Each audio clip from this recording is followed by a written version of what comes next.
오늘은 2020년 8월 5일입니다. 본문 말씀은 로마서 7장 1절부터 6절이고 본문 말씀의 제목은 율법에 얽매인 삶, 성령으로 자유로워진 삶입니다. 본문 말씀을 봉독하겠습니다. 형제들아, 내가 법하는 자들에게 말하노니 너희는 그 법이 사람이 살 동안만 그를 주관하는 줄 알지 못하느냐. 남편 있는 여인이 그 남편 생전에는 법으로 그에게 매인 바 되나 만일 그 남편이 죽으면 남편의 법에서 벗어나느니라. 그러므로 만일 그 남편 생전에 다른 남자에게 가면 음녀라.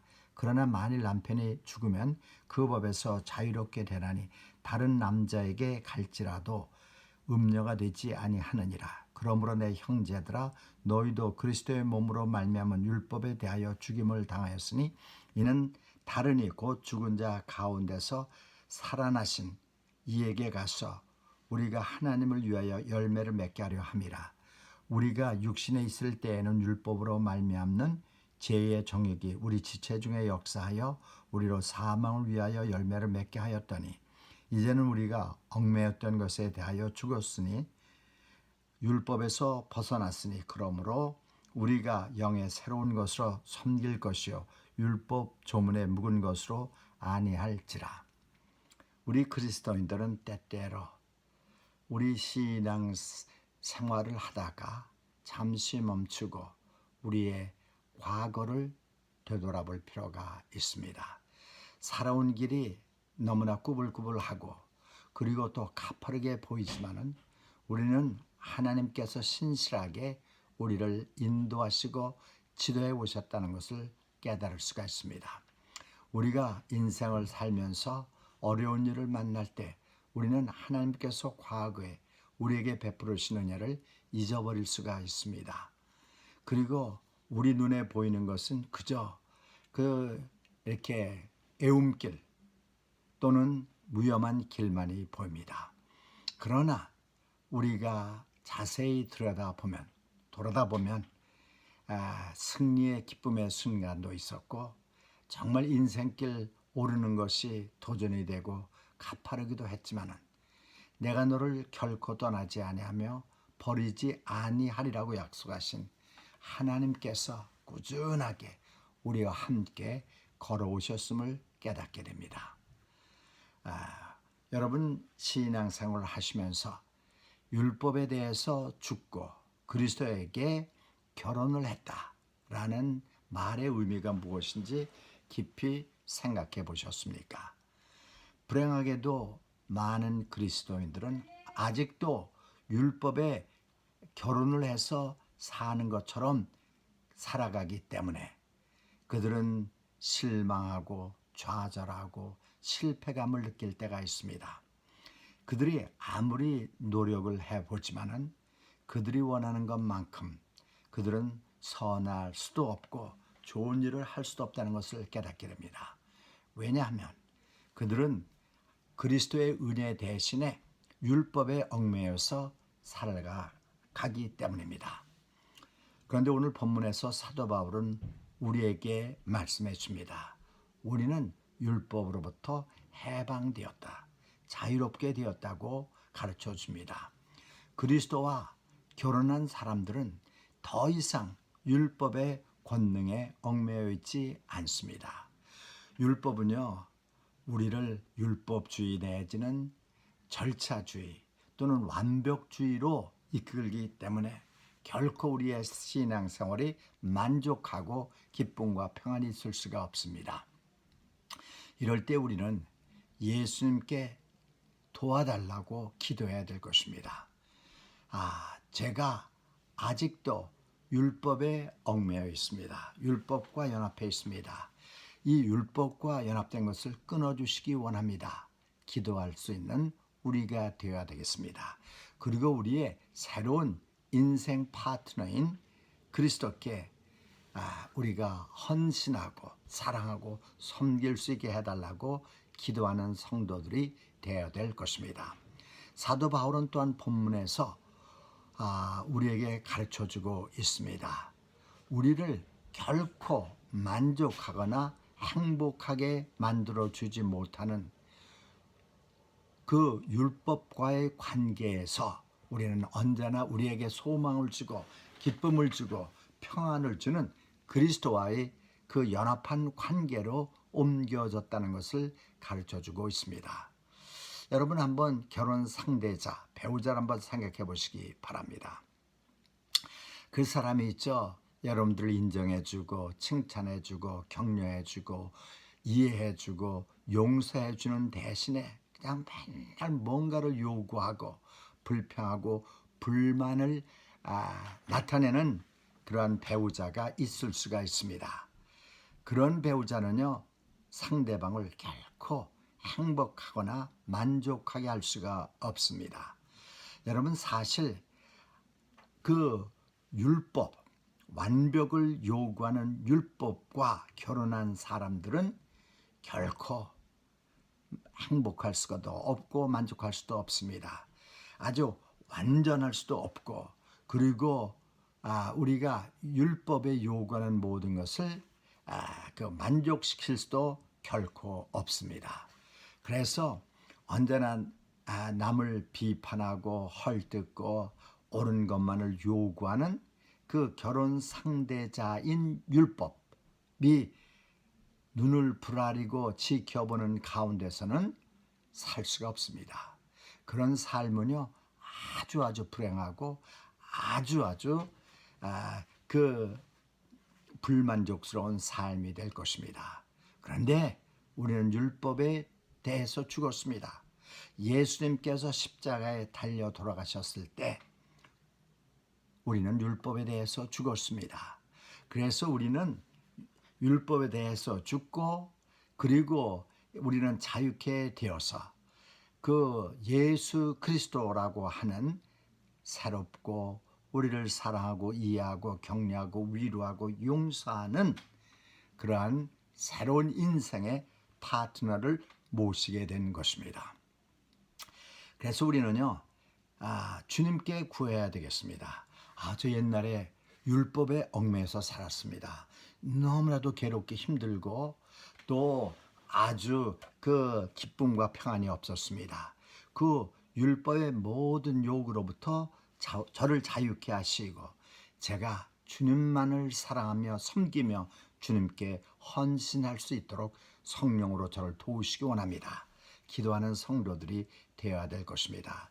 사도 바울은 또한 오늘 말씀을 통해서 우리는 율법이라고 하는 패자를 버리고 우리는 예수 그리스도라고 하는 영원한 승자 편에 서게 되었다는 것을 가르쳐주고 있습니다. 예수 그리스도는 언제나 사랑하시고 용서하시고 격려하시고 우리를 받아들이십니다. 우리가 심지어 우리의 그 새로운 결혼 파트너인 예수님을 실망시킬 때에도 예수님은 우리를 버리시지 않습니다. 예수님은 우리를 용서하시고 그리고 우리와의 관계를 회복시키시고, 그래서 우리는 예수님과 다시금 행복하게 연합된 삶을 살아갈 수가 있고 예수님을 닮아서 우리는 모든 면에서 성장하는 성도가 될 수가 있을 것입니다. 우리가 빌립보서 4장 13절 말씀을 보면은 내게 능력 주시는 자 안에서 내가 모든 것을 할 수 있느니라.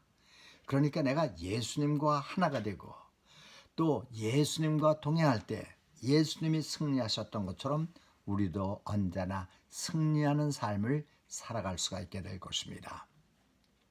여러분 사실 인생을 살면서 아주 그 결혼 파트너가 언제나 나의 흠만 잡고 나를 야단만 치고 또 나를 오해하고 이해하지 못하는 사람과 함께 사는 것은요, 너무나도 힘든 일입니다. 그렇지만 이제 그런 삶을 살 필요가 없습니다. 율법이 요구하는 그 모든 요구에서 우리는 자유케 되었기 때문입니다. 예수님께서 우리의 새로운 인생의 파트너이신 예수님께서 우리를 결코 버리시거나 또는 포기하시거나 그런 일이 없습니다. 주님의 우리에 대한 사랑은 무조건적이고 영원합니다. 그래서 우리는요, 정말 그 율법이라고 하는 패자에서 예수 그리스도라고 하는 새로운 승자에게로 우리의 파트너를 삼았다는 것, 얼마나 우리에게 감사한 일인지 모르겠습니다. 우리는요, 언제나 함께 사는 사람을 닮아가게끔 되어 있습니다. 나를 사랑하시는 예수님과 함께 동행하고 살아가면은요, 나도 예수님을 닮아가게 되는 것입니다.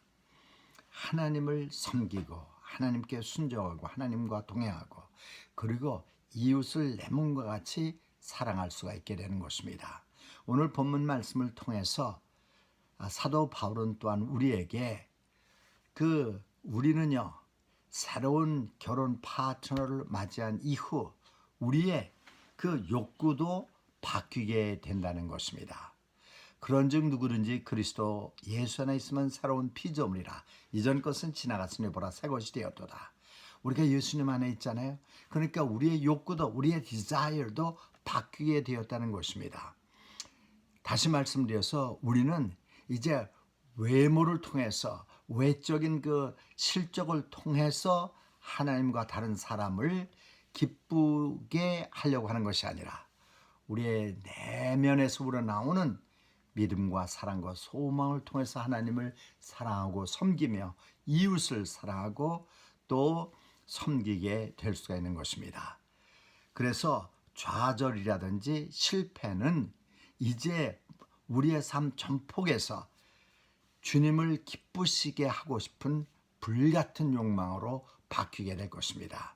무슨 일을 하든지 또는 무슨 말을 하든지 우리는 생각하게 됩니다. 내가 하고자 하는 것이 진실된 것일까? 그리고 이것이 다른 사람에게 도움이 될까? 또 이것이 중요한가? 이것이 필요한가? 그리고 나는 친절하게 하는가? 그래서 다른 사람들과의 관계에 있어서도 예수님처럼 생각이 깊어지고 그리고 또 하나님을 사랑하고 섬기는 데 있어서도 외적인 것보다는 내면에서부터 우러나오는 진실됨과 그 뜨거운 열정으로 주님을 사랑하게 될 것입니다. 그래서 우리는요, 주님과 함께 동행하면서 우리가 그 심적으로나 정서적으로나 또 사람들과의 관계에 있어서나 행동에 있어서나 모든 면에 있어서 성장함을 보이고 따라서 예수님과도 친숙해짐을 보여주게 될 것입니다. 오늘 말씀은 또한 오늘 말씀을 통해서 사도 바울은 율법은 행복한 그 파트너가 아니라 불행한 파트너라는 것을 보여주고 있습니다. 여러분, 율법은 언제나 리미트를 정합니다. 여기까지만 하면 돼. 여기까지 해야 돼. 하지만 그리스도는 우리에게 정말 마음속 깊이 우러나오는 사랑에서 우리에게 목표를 주십니다. 그리고 우리의 선한 양심과 신실한 믿음을 통해서 이룰 수 있는 목표를 주십니다. 그래서 예수님과 결혼한 사람들은요, 행복하고 그리고 그 예수님과의 삶 속에서 열매를 맺게 될 것입니다. 첫 번째는 예수님을 닮은 인격을 본받게 되겠죠. 행동도 마찬가지입니다. 또 복음을 증거하는 일도 마찬가지가 되는 것입니다. 그래서 우리 정말 예수님과 결혼한 사람들, 다시 말씀드려서 구원받은 사람들은요, 나를 구원하시고 사랑하시고 내 인생 파트너가 되어주신 예수님을 자랑하게끔 되어 있습니다. 그것이 뭐냐? 바로 복음 전파, 이벤젤리즘인 것입니다. 그리고 또한 우리는요, 열매를 맺게 됩니다. 성령의 열매죠. 사랑, 희락, 화평, 오래 참음, 자비, 양성, 충성, 온유, 절제의 열매를 맺게 되는 것입니다. 오늘 본문 말씀을 통해서 사도 바울은 또한 우리가 주님을 섬기되 정말 의무감에서 섬기는 것이 아니라 성령의 능력으로 섬기라고 말씀하고 있습니다. 우리는 더 이상 이제 그 율법에 속박되어 있지 않습니다. 더 해라, 더 열심히 하라, 이거 하면 안 된다.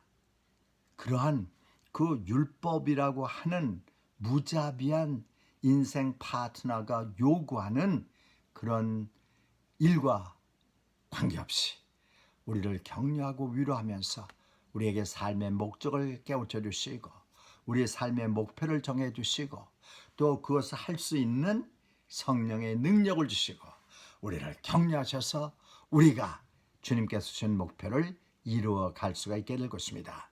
율법은요, 옛날에 우리의 그 삶의 파트너였던 율법은 이렇게입니다. 너는 이것을 해야 된다. 하지만 우리의 새로운 인생 파트너이신 예수님은 난 이렇게 했으면 좋겠어, 이렇게 말씀을 하십니다.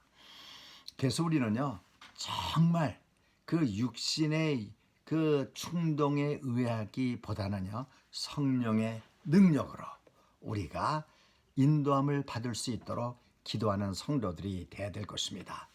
사도 바울은 또한 본문에서 우리는 그 율법에 대해서 죽고 예수 그리스도를 우리의 새로운 인생 파트너로 삼아서 우리는 새로운 연합된 삶을 살 수가 있게 되었고 그 삶은 결코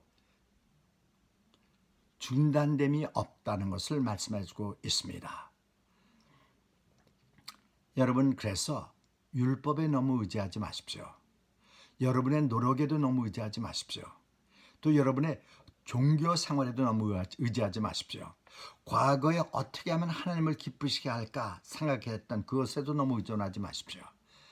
여러분의 새로운 삶은 예수님과 연합해서 예수님과 결혼해서 영적으로 결혼해서 사는 삶은 이제 기도를 통해서 예수 그리스도께서 여러분들에게 새로운 힘과 용기와 능력을 주신다는 것을 기억하시기 바랍니다. 그래서 우리는요, 한마디로 말씀드려서 너는 이걸 해야 된다, 그것이 아니라 은혜로 살아가고 은혜로 섬기고 은혜로 사랑하는 그러한 삶을 살 수가 있어야 될 것입니다. 데이비드 리빙스턴, 아프리카의 최초의 선교사였죠. 그는 생전에 29,000마일을 걸었습니다. 그 안에는 그 사역 초에, 선교 사역 초에 그 하늘나라에 갔습니다. 그리고 그는 그 스코틀랜드에 있던 그 형제들로부터 아주 많은 그 반대를 겪어야만 했습니다. 그가 또 사역할 때 눈은 반쯤 멀었습니다. 그런데 그가 인내하면서 보여준 그 사역은 저와 여러분들에게 새로운 용기를 줍니다. 주님, 제가 살아갈 동안 그의 일기에 남긴 말들을 기억할 수 있어야 되겠습니다. 저를 어디든지 보내주세요. 하지만 저와 함께 가주세요. 저에게 어떠한 짐이라도 맡기세요. 하지만 그 짐을 들을 수 있는, 감당할 수 있는 힘을 주세요. 저 모든 관계가 끊어진다 할지라도 제가 주님을 사랑하고 섬기고 주님의 그 하트에 연결된 그 타인은 끊지 말아주세요. 여러분, 율법은 언제나 그 요구사항을 우리에게 줍니다. 그리고 잘했다, 뭐 이러한 칭찬을 하기에 앞서서 끊임없이 평가를 합니다. 하지만 주님은요, 우리를 있는 모습 그대로 받아주시고 우리를 때로는 이해하시고 격려하시고 또 용서하심으로써 우리를 받아들이시고 우리는 그 결과 거룩하게 됩니다. 성화의 길에 들어서게 되는 것입니다. 주님께 아직도 제 삶 속에서 율법에 의지하고자 하는 그러한 마음을 완전히 뿌리 뽑아 주시기 원합니다. 그리고 제가 주님과 새롭게 영적으로 결혼했다는 사실을 기억할 수 있게 해주시기 원합니다. 그리고 정말 주님을 사랑하고 섬기는데 또 다른 사람들을 사랑하고 섬기는데 신실할 수 있게 해주세요. 저에게 성령의 능력을 주시기 원합니다. 우리가 전도하는 것도 마찬가지잖아요. 사도행전 1장 8절의 말씀처럼 오직 성령이 너에게 임하시면 너희가 권능을 받고 예루살렘과 온 유대와 사마리아 땅끝까지 이르러 내 증인이 되리라.